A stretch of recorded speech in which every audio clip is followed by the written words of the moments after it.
Well, this morning we are continuing in our study through the book of Philippians. And if you're just joining us in this series, let me remind you a little bit about the book of Philippians.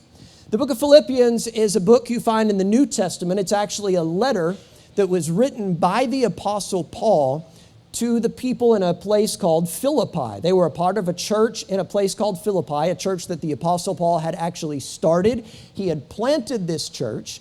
But now the Apostle Paul finds himself in prison. He's not writing this letter from the comfort of his own home, but he's actually writing it from prison, chained up to a guard 24 hours a day, 7 days a week. And in the midst of the most undesirable circumstances, Paul, while chained to this guard in prison, writes what is known as the most joy-filled book in all of the Bible. And if you've missed the last couple of weeks, I would really encourage you to go back and listen to those messages on our YouTube channel. Just search NLC Clarksville and you'll be able to find our messages there. But the overall theme of this whole book of the Bible is joy. And in week one, we learned that to experience true joy, we have to understand that joy is not based on our external circumstances. That's happiness. Happiness is based on our happenings. Happiness changes based on what's going on externally in our life. But joy, true joy, it happens internally. It's a result of what God has done and is doing in our heart and in our life. Last week, in week 2, we talked about the fact that if we want to experience true joy, we have to learn to walk through humility. We have to understand that walking through humility is what will lead to true joy, because the alternative of that is allowing pride to guide our lives. So we have to walk through humility. This morning, though, we're going to be looking at something that is not on the path to joy. In fact, it is a major joy killer in your life. I guess you could say that it's a killjoy. And we're going to be in Philippians chapter 2, picking up literally right where we left off last week. So last week we ended in Philippians 2, verse 11. The Apostle Paul is talking about humility, having the same attitude as Christ. Then in verse 12, he continues. He says, "Dear friends, you always followed my instructions when I was with you. And now that I'm away, it's even more important. Work hard to show the results of your salvation, obeying God with deep reverence and fear. For God is working in you, giving you the desire and the power to do what pleases Him." Verse 14, that's where we're really going to focus today. "Do everything without complaining and arguing." Do everything without complaining and arguing. Now, let me just say, this is going to be one of those messages where you really want to elbow the person sitting next to you, but try to refrain from doing that. But what we're going to see today is the fastest way to kill the joy in your life is through complaining. And some of you are going to be like, well, now hang on. I didn't know that the Bible had anything to say about complaining. Well, buckle up, Buttercup, because we're about to have a lot of fun. There's an annual report called the World Happiness Report. And yes, that is a real thing. The World Happiness Report is a global survey that ranks the Earth's happiest and unhappiest countries. And according to this report that comes out every year, it's been being released since 2012, the United States finds itself constantly moving down the list. In fact, in the first year that the report was released in 2012, the United States was considered the 11th happiest nation, the 11th most joy-filled nation in all of the world. But over the years, according to the most recent report, which was actually just released last month, the United States has moved from number 11 to the 23rd happiest nation in all of the world. So let me ask you this. How is it possible that a people who live in one of the wealthiest, one of the most affluent nations, a nation that is built on the pursuit of liberty and happiness, how is it possible that we are the 23rd happiest nation in all of the world? Is it possible that the more we have, the more we're tempted to complain? I want you to think for just a moment about the things in your life that you complain about. And we all do it. So don't try to say this message is for him. No, it's for you. It's for all of us. Think about what you complain about. We complain about our job. We complain about our house. We complain about our car. We complain about our spouse. We complain about our coworkers. We complain about our clothes. We complain about our food. We complain about our service at restaurants. We complain about prices. We complain about the government. We complain about traffic. We complain about the church. I know none of you do, but in case somebody happens to watch online, I'm talking to you. We complain. That's what we do. But here's what I hope that you'll understand this morning. The thing or the person or the situation that you find yourself complaining about most, that thing or person or situation or circumstance might not be the actual problem. It might not be the root of the problem. It actually reminds me of a story I heard about a guy that was in a lot of pain. And he was complaining about all of the pain that he was in. So his wife finally took him to the doctor. Now, ladies, I don't know if you know this, but when men are sick, it just hits us harder. We get sicker than women for some reason. And so he was complaining about all of the pain that he was in. So she took him to the doctor and he went in. He said, Doc, I'm in so much pain. And the doctor said, well, he said, well, where? He said, my whole body. My whole body is in pain. And the doctor said, okay, well, let's try something. Let's see if we can figure this out. He said, do me a favor, touch your elbow. So the man did. And he said, oh, Doc, that hurt. He said, okay. The doctor wrote it down. He said, do me a favor, touch your knee. Oh, Doc, that hurts too. Doctor said, interesting. So he wrote that down. He said, do me a favor, touch your forehead. The man touched his forehead. Ah, Doc, that really hurts. The doctor said, I figured out the problem. You have a broken finger. All right, well, maybe second service will laugh a little more, but here's the point. Sometimes what we think is the problem isn't actually the problem. When it comes to complaining, the problem is not actually the weather. The problem is not actually the traffic. The problem is not that there's not anything new on Netflix for you to watch. The problem is not your boss. The problem is not your kids. The problem is not your spouse. The problem is that we have taken our eyes off of the goodness of God and we've placed them dead center on ourselves. And when it's all about us, you better believe we're going to find some things to complain about. That self-centeredness leads to a constant curse of complaining. And the truth is, the Bible has a lot to say about complaining. So let's look back at our text this morning, Philippians chapter 2, verse 14. The Apostle Paul says, do everything, everybody say everything.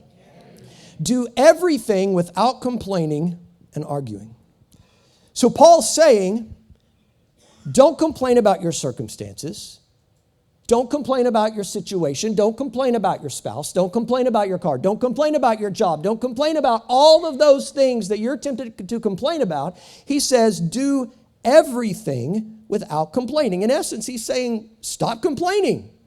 And here's why. Verse 15, so that, everybody say, so that. So that no one can criticize you. Interesting. Then he says, live clean, innocent lives as children of God, shining like bright lights in a world full of crooked and perverse people. Here's what Paul is saying. It is impossible for you to be a witness for Jesus Christ if your life is marked by complaining. Now think about it. The next time you're at a restaurant, complain to the waitress about your food. Complain to the waitress about your service, and then invite her to church. And see how well that goes. When we complain, it kills our witness. Complain to somebody about how bad your life is and all the things that are going on, and then try to tell them about how great it is to live for God. It's not going to make sense to them. That's the point that Paul is making. But most of us, we probably don't really think of complaining as that big of a deal. I mean, some people kind of view it as a way of life. Some people view it as a way to blow off steam. Some people use it as a way to make themselves feel better, to get something off their chest. But if that's the case and it's not really that big of a deal, I think we have to ask the question, why does God command us not to do it in the New Testament? And why did it make him so angry when people did it in the Old Testament? I think it's safe to believe that God obviously knows something about complaining that we don't, or that maybe we have forgotten. So I want to take you this morning to the Old Testament and give you some reasons as to why complaining is harmful. And then we're going to come back to the book of Philippians and the Apostle Paul. And I've been thinking about this message all week long, and this is actually the first time, I told Leah, this is the first time I've ever preached a message on this idea of complaining. But I've been thinking about it all week, and the truth is, it's pretty convicting. It's going to be a little punchy. It might step on your toes a little bit. You might even be tempted to complain about it when you leave this afternoon. But it's going to help us. It's going to help us in this journey to experiencing true joy. It's going to help us to live this life of being a fully devoted follower of Christ. So what are the dangers of complaining? I would really challenge you to take notes this morning. What are the dangers of complaining? I'm going to give you three. There's more, but I'm just going to give you three. Number one, complaining consumes our life. Complaining can consume our life. There's a doctor named Dr. Travis Bradberry, and he wrote a book called Emotional Intelligence 2.0. And this doctor's done a lot of research on this idea of complaining. And what he says is really interesting. He says that complaining, repeated complaining over and over, actually hardwires our brain to do, guess what? More complaining. He says that when we complain excessively, our brain hardwires, it rewires itself to continue to complain. In other words, the more negative you are, the more critical you are, the more complaining you do, the more you're going to do it. The more you complain, the more you'll complain. It's almost like there's this addictive aspect to complaining that we don't realize is there. And it's hard to break. And honestly, there may be some of you here today where that's where you find yourself, where complaining has completely consumed your life. Like complaining is just the soundtrack of your life. Like if you were to put a jar out in your house and said, okay, every time I complain, I'm going to put $1 in, you'd have enough money for vacation by this summer. Because I'm just kidding. Seriously though, we complain.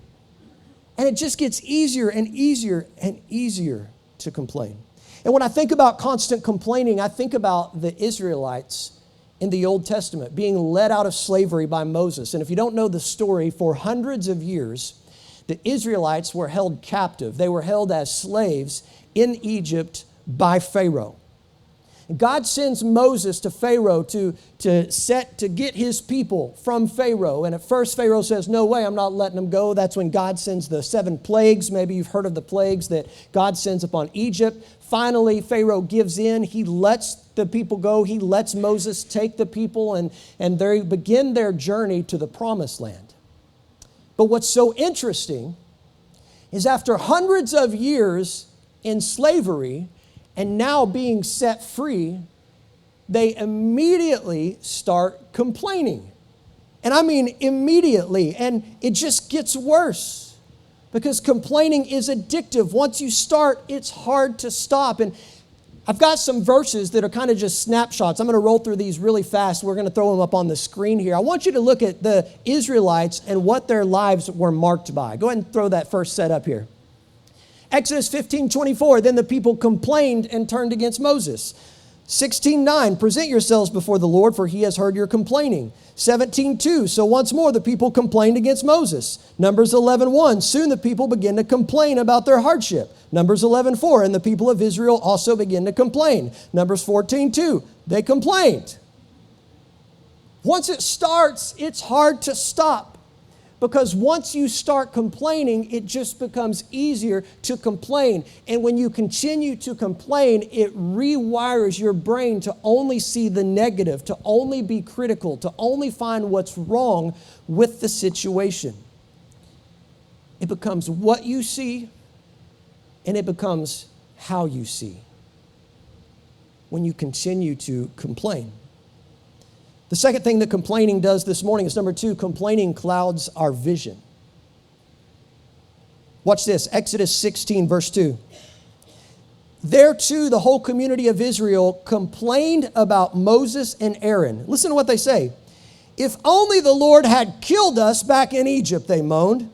There we sat around pots filled with meat. We ate all the bread that we wanted. And now you have brought us into the wilderness to starve us all to death. Now, wait a minute. When they were in Egypt, they were slaves. They didn't have all the food that they wanted. In fact, they had a pretty crummy setup. All of their male children were being slaughtered. They had quotas placed on them for the production of brick and building that was unreasonable. When they didn't measure up, they were beaten. But here's what happens when we start complaining. It starts distorting everything around us. We see something negative, we see a situation that we don't like, and all of a sudden, everything else becomes negative. And we begin to think about the past in a way that's not accurate, just like the Israelites did. And we begin to think of the future in a way that's not correct. And it ruins the present moment that we're in because of complaining. We do this all the time. Something happens and we begin to complain, and then we start saying things like, this happens all the time. Nothing ever goes right for me. All we ever do is argue. I don't have anything to wear.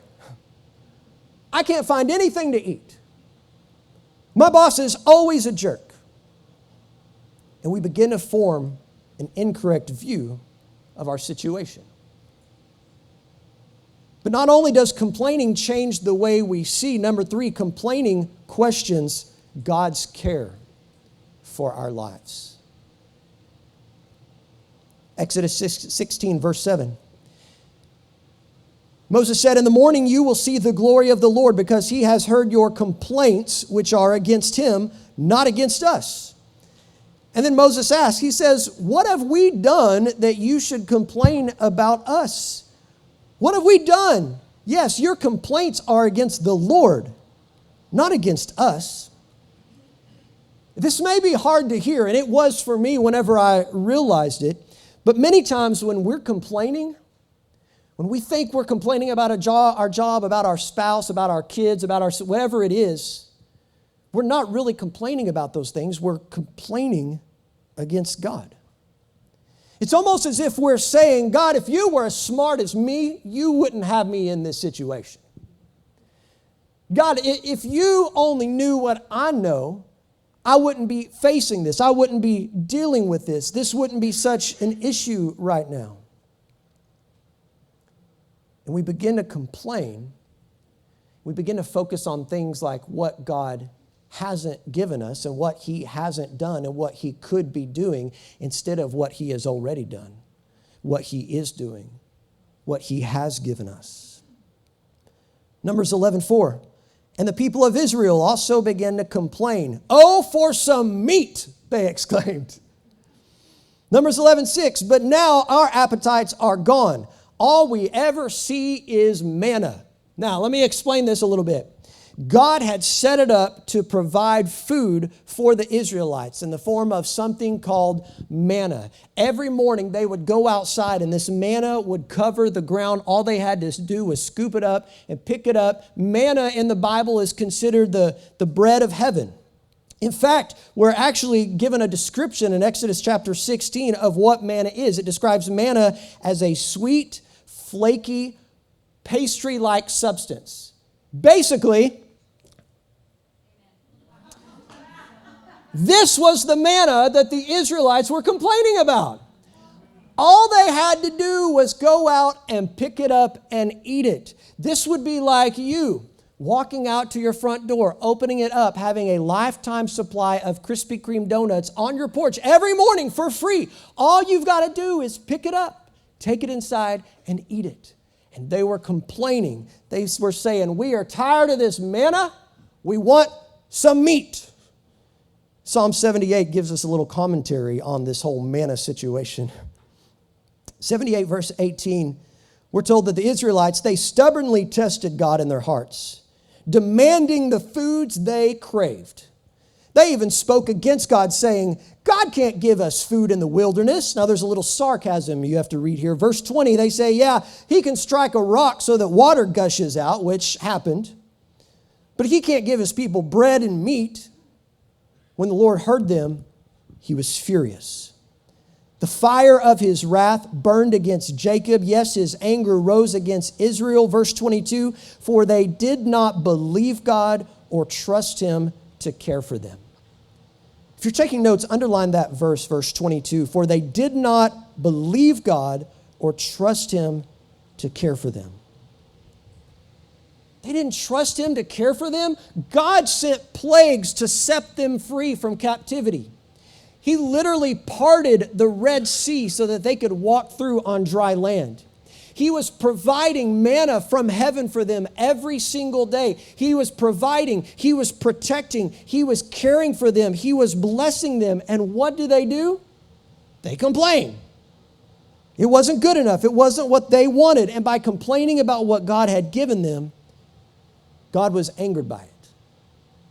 Because it was evidence that they weren't believing God or trusting God to take care of them. I wonder in our own lives, how often are we complaining about things, about people, about situations? And though we may not say it, the actions of our life are saying, I don't really believe that God's taking care of me. I don't really believe that God has my best interests in mind. I don't really believe that God cares. Numbers 14:27. The Lord said, how long must I put up with this wicked community and its complaints about me? Any of you parents ever feel that way at home? How long do I have to put up with this community of complainers in this house? They don't appreciate anything that I ever do. Now here's what's crazy about the result of the Israelites complaining. Some of you may know that the journey from Egypt to the Promised Land took the Israelites 40 years. For 40 years, they were wandering through the desert, through the wilderness to get to their destination. Do you know how long of a journey it actually should have been? 11 days. What should have been an 11-day journey took them 40 years because of their unfaithfulness, because of their doubt, because of their rebellion, because of their complaining. God said, I'm going to let you wander around out here for a little while until you become a little more grateful. I wonder how often God wants to do something in our lives. How often God wants to bless us with something specific, but because of our complaining, because of our criticism, because of our negativity, because of our ungratefulness, that blessing is delayed. Right now, some of you are thinking, I'm afraid to even talk when I leave here today. So how can we break this curse of complaining in our lives? We're going to get very practical this morning. How can we break this curse of complaining in our lives this morning? Number one, do something about it. Do something about it. Here's what I mean. That thing, that situation, that circumstance that you are tempted to complain about, ask yourself the question, can I do something about it? Can I do something to change it? If there's something you can do about it, do it. Don't just sit back and complain about it. If you can make a change, then make a change. When I say that, I think about Nehemiah. Nehemiah in the Old Testament, he was a perfect example of this. Nehemiah recognized that the walls of Jerusalem were down. And he didn't just complain and whine about it and say, oh, everybody's going to die. Everybody's so vulnerable. Everybody's going to get hurt now. We've got no protection. Oh, my goodness, what are we going to do? I hope somebody takes care of it. No, he said, okay, let's get it fixed. He looked at it and he said, there's a problem. I have a solution. I can do something about it. I have the ability to do something about it. So let's do it. If you have something that you're tempted to complain about, ask yourself, is there something I can do to change the situation? Don't just complain about it. Don't just comment or post on social media about it. Let's just camp there for a second. When it comes to complaining, social media is not the place for your complaints. Keep your complaints off of social media, please. Thank you. Moving on. If you can do something about it, do it. If there's a negative situation and you can change it, then bring your A game and make the change. If you can pray, pray. If you can work hard, work hard. If you can get counseling, get counseling. If you can get some help, get some help. If you can get some wisdom. If there's something you can do, if you can make the change, then do it. If you can do something about it, then do something about it. Well, but Jordan, what if it's out of my control? What if I can't do anything about it? Well, I'm glad that you asked. If you can't do anything about it, number 2, change the way you think about it. Instead of complaining, we're going to ask God to give us a fresh perspective. Paul's letter to the church in Philippi talks a lot about having a fresh perspective. That's basically the way Paul had to live his life. But we're going to change the way that we think about it. When we're tempted to complain, we're going to ask God to change our perspective. And this is such an important step in experiencing this true joy that we've talked about over these last few weeks. Take Paul for an example. If anybody had a reason to complain, it was the Apostle Paul. The number one thing that Paul wanted to do in his life was he wanted to go to Rome to preach the gospel, to be a preacher. But instead, he finds himself in Rome not as a preacher, but as a prisoner, tied up to a guard. And let's be honest. If this is you or me, you better believe we're going to be complaining about the situation, right? If I'm the Apostle Paul, I'm going to be saying, this isn't fair, God. I've served God so faithfully. I've done everything that He asked me to do. I thought I was going to get to come to Rome to preach, but here I am as a prisoner. I've been whipped. I've been beaten. I've been shipwrecked. I've been pelted with stones. I've been left for dead. This floor is hard. The food is bad. This Roman guard's BO is so bad I want to throw up all over him. And those are the kind of things that we're going to be thinking, that we're going to be saying, but what does Paul say? Do everything without complaining. What? Then he continues in verse 16. He says, hold firmly to the word of life. Then on the day of Christ's return, Paul speaking to the church in Philippi, he says, I will be proud that I didn't run the race in vain or that my work was not useless. But watch this, but I will rejoice even if I lose my life pouring it out like a liquid offering to God, just like your faithful service is an offering to God. And I want all of you to share that joy. Yes, you should rejoice, and I will share your joy. How is Paul in his situation able to say, I will rejoice, and I will share in your joy? How is he able to talk this way, experiencing everything that he's experiencing? Talking about joy and rejoicing when we're over here complaining about gas prices. And that there's nothing in our pantry to eat. There's nothing in the closet that looks good. Prices are too high. And Paul says, while chained up to a guard, I will rejoice. And I will share in the joy. How? He has a different perspective. He has chosen to see things differently.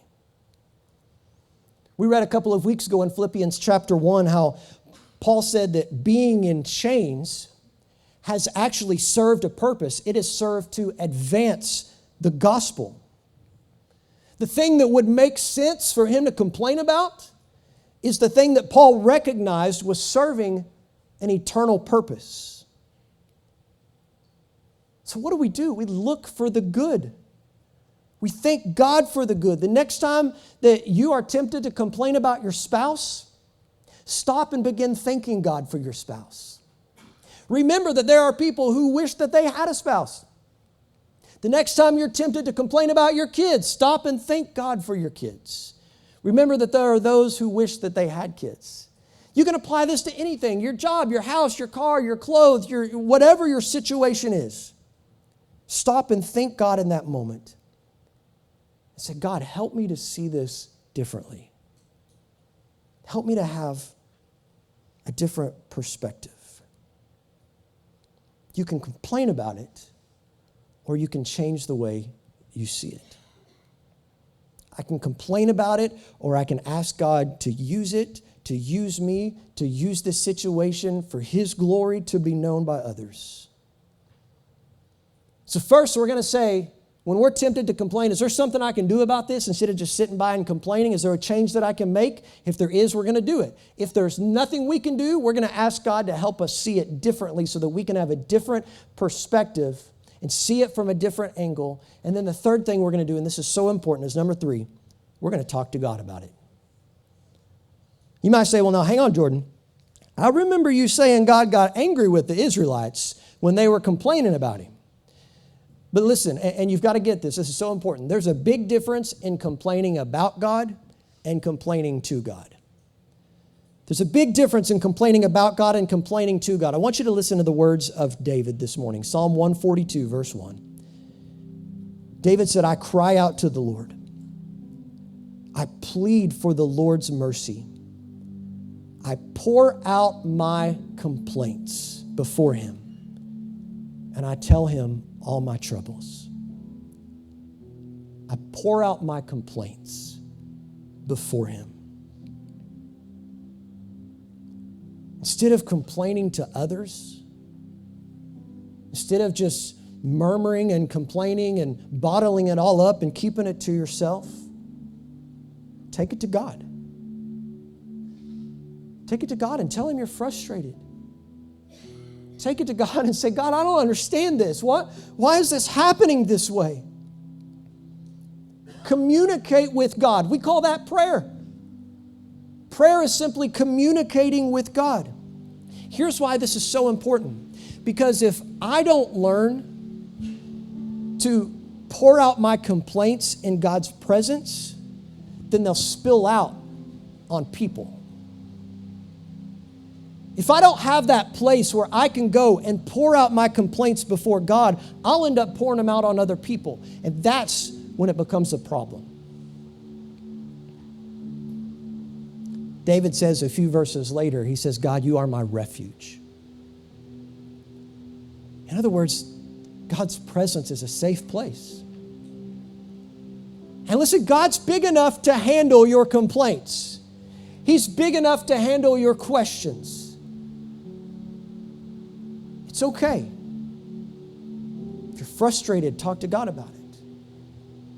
If you have doubts, talk to God about it. If you're upset, if you're hurt, talk to God about it. We're going to pour out our complaints before Him. For some of you in this room today, this curse of complaining has already done so much damage in your life. You say, well, I don't know, Jordan. I don't think it's that big of a deal. No, it has. It has done damage. And if nothing else, it has reframed your thinking. It has rewired your brain to more easily see the negative in situations, to be critical, to complain. And if I'm just being completely transparent with you, complaining has been my default for a lot of years. Leah has told me over and over, why are you always so negative? And for a long time I thought, you don't understand. I'm justified in all of these complaints. I have a good reason to complain about this. But what I've realized over time is that a lifetime of complaining has led to a life marked by complaining. And it just became easier. And it was my default to find the negative, to find the problem. And so here's how I want to encourage you this morning. There is hope You don't have to live a life that's marked by complaining. I promise you, if you'll put your complaints through these filters that we've talked about this morning, you can see change with the help of God. If when you're tempted to complain, you'll ask yourself, is there something I can do about it? Can I offer a solution? Can I bring my gifts, my abilities? Is there anything I can do to change this? If there is, then do it. If there's not anything you can do about it and it's out of your control, ask God, God, can you change my perspective? Can you help me to see it differently? Can you change how I think about it? The third thing we're going to be committed to doing is, instead of griping and complaining and murmuring to ourselves or to others, we're going to bring our complaints before God. And we're going to pour our complaints out in His presence so that they're not spilling out onto other people. So what's the goal in all of this? Instead of negativity, instead of complaining, how do we want to live our lives? Paul actually tells us in his letter to the church in Thessalonica, 1 Thessalonians chapter 5, Paul gives us 3 points. You wonder why preachers have 3 points? We get it from Paul. Paul says, be joyful always, pray continually, and give thanks in all circumstances. And Paul, he modeled this. Be joyful always. We're not talking about happiness, but we're talking about the joy that comes from the Lord. Be joyful always. Pray continually. Pray about everything. And give thanks in all circumstances. The only way that you're going to do that is through changing your perspective. Give thanks in all circumstances. Why? Because this is God's will for you in Christ Jesus. So you can keep complaining, which will lead to more complaining, or you can begin to reshape your response to the things you face in life. This is how we're going to experience true joy. By being joyful always, by praying continually, and by giving thanks in all circumstances. Because that is God's will for you. Amen. Would you bow your heads with me this morning?